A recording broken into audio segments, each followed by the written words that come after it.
नमस्कार मित्रांनो, आज मी तुमच्याकरता घेऊन आली आहे तुरीच्या डाळीपासून पाटोळी कशी तयार करायची मी तुम्हाला हे दाखवणार आहे। चला तर मग आता आपण पुढची रेसिपी बघूया। ही तुरीची डाळ आहे, या वाटीनी एक वाटी म्हणजे 100 ग्राम आणि अर्धी वाटी त्याच्यामध्ये चण्याची डाळ घातलेली आहे म्हणजे 50 ग्राम। तर असं याचं वजन आहे। ते मी भिजवून घेतलं आहे 2 ते 3 तास, याला छान भिजवून घेतलेली आहे। आता आपण याची पाटोळी बनवूया। तर याच्यामध्ये मी आता मिक्सरमध्ये हे वाटून घेणार आहे। एक आल्याचा तुकडा आहे, 4 ते 5 हिरवे मिरची, कोथिंबीर आणि हे 7-8 अशा लसणाच्या पाकळ्या। आता मी याला मिक्सरमधून वाटून घेणार आहे। हे बघा, आता मी संपूर्ण डाळ अशी मिक्सरमधून वाटून घेतलेली। हळद म्हणजे अर्धा चमचा अशी, अर्धा चमचा असा गरम मसाला, हिंग चिमूटभर असं, अर्धा चमचा धने जिरे पूड आणि अर्धा चमचा हे मीठ, ती थोडंसं आमचूर पावडर एकजीव करून घेणार। आता मी सगळे जिन्नस एकजीव केले। आता याच्यामध्ये मी थोडं तेल घालून घेणार आहे। बघा, हा कुकर आहे, याच्यामध्ये मी स्टँड पण ठेवू शकत होते, पण मी हा डब्बा ठेवलेला आहे कारण स्टँडमुळे ही प्लेट जास्त खाली जात होती, म्हणून मी हा डब्बा ठेवलाय। डब्यामध्ये थोडं पाणी घातलंय, कुकरमध्ये थोडं पाणी घातलंय।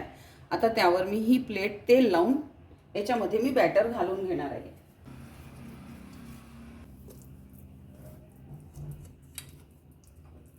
बघा, मी प्लेटमध्ये बॅटर ठेवलं आणि ते कुकरमध्ये मी ठेवून दिलेलं आहे, खाली डब्बा ठेवलेला आहे। आता मी याला झाकण लावून कमीत कमी मी 12 मिनिटं असं गॅसवर ठेवणार आहे। बघा, मी आता कुकर गॅसवर ठेवलेला आहे। आता मी याला 12 मिनिटं असं शिजवून घेणार आहे। बघा, आता आपल्याला वाटणाला लागणार आहे म्हणजे भाजीला ग्रेव्ही करता हा कांदा, एक मोठा कांदा असा भाजून घेणार आहे मी। अगदी चिमूटभर थोडं मीठ घालून घेतली आहे। यामध्ये मी थोडं खोबरं असे तुकडे करून घेतले, ते पण भाजायला घालणार आहे। थोडंसं असं तेल घालून घेणार आहे। खोबरं आणि कांदा छान असा लाल झालेला आहे। आता याच्यामध्ये मी हा एक मोठा टमाटर असा कापून घेतलेला, तो पण थोडा मी भाजून घेणार आहे। बघा, आता आपले हे टमाटर पण छान असे मऊ झालेलेच आहे। बघा, आता आपला कुकर छान थंड झालेला आहे। हे बघा, आपलं बॅटर छान असं फुगलेलं पण आहे। मी तुम्हाला चाकूट घालून दाखवते। हे बघा, छान शिजलेलं आहे आपलं बॅटर, असं हाताला पण चिपकत नाही, म्हणजे आपलं बॅटर छान आता शिजलेलं आहे। आता मी याला काढून थंड करून आता मी याच्या वड्या पाडून दाखवते तुम्हाला।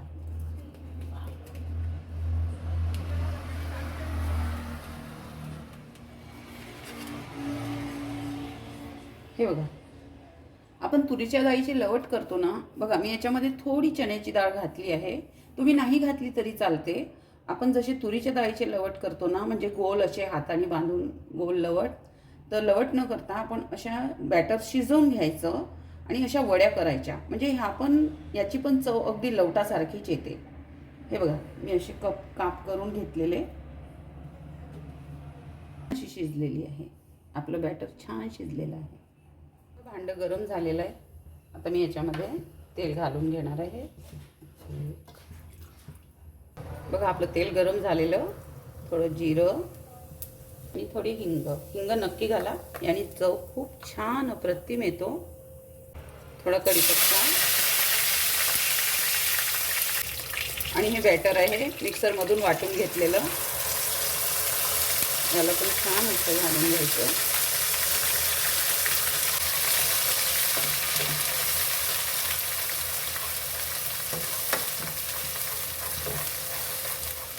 आता याच्यामध्ये मी सुके मसाले घालून घेणार आहे। अर्धा चमचा हळद,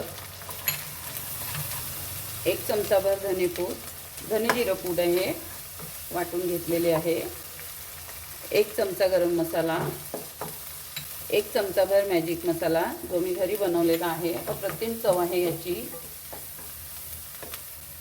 1 चमचा मीठ। आपण आधी पण त्याच्यामध्ये अर्धा चमचा मीठ घातलेलं होतं वडी बनवली तेव्हा बॅटरमध्ये, आणि हे 1 चमचा अशी काश्मीरी लाल तिखट।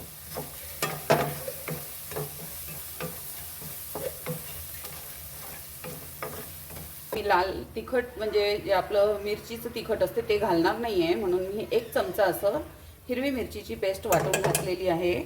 हे आपण जे वाटण केलं त्याचं पाणी आहे, हे थोडंसं घालून घेते. आता याच्यामध्ये मी थोडं अर्धा चमचापेक्षाही कमी आमचूर आहे. तुम्ही याच्यात दही पण घालू शकता किंवा चिंच पण घालू शकता, पण मी आमचूर घालते आहे. साखर घालायची, नक्की घाला. तुम्हाला गूळ घालायचे तुम्ही गूळ पण वापरू शकता.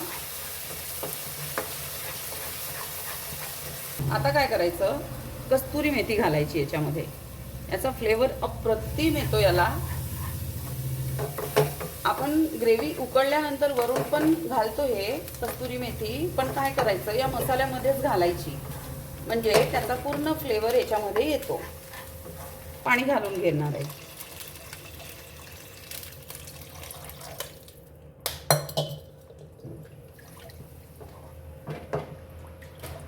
छान असं मसाला याला एकजीव करून घ्यायचा. आता मी याला झाकून याची छान अशी उकड काढून घेणार आहे. बघा आपली ग्रेव्ही छान अशी उकळलेली आहे. सुंदर असा फ्लेवर येतो आहे याचा. आता याच्यामध्ये आपण वड्या घालून घेणार आहे.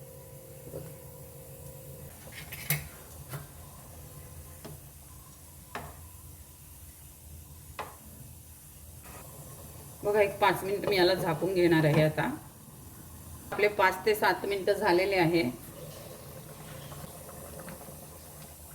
हा बघा आपल्या वड्या जशाच तशा आहे. आता याला छान अशी कोथिंबीर घालून घेणार आहे. कोथिंबीर वगैरे भरपूर घाला याला. हे बघा बिलकुल आपल्या ग्रेव्हीमध्ये वड्या फुटलेल्या नाही आहे, जशाच तशाच आहेत ह्या. आता आपली ही पाटोळी रेडी आहे खायला. तर अशी होती आजची आपली ही तुरीच्या डाळीपासून तयार केलेली पाटोळी. तुम्ही बेसनाची पाटोळी बऱ्याचदा खाल्ली असेल. मी याच्या आधी चण्याच्या डाळीपासून कशी तयार करायची ती पाटोळी पण दाखवलेली आहे. आज तुरीच्या डाळीपासून मी पाटोळी तयार केलेली आहे, ती पण तुम्ही बघा आणि कशी वाटली मला कमेंट करून नक्की सांगा. माझ्या चॅनलवर नवीन आहात तर माझ्या चॅनलला सबस्क्राईब करा, लाईक करा, शेअर करा, कमेंट करा. आपलं खूप खूप धन्यवाद.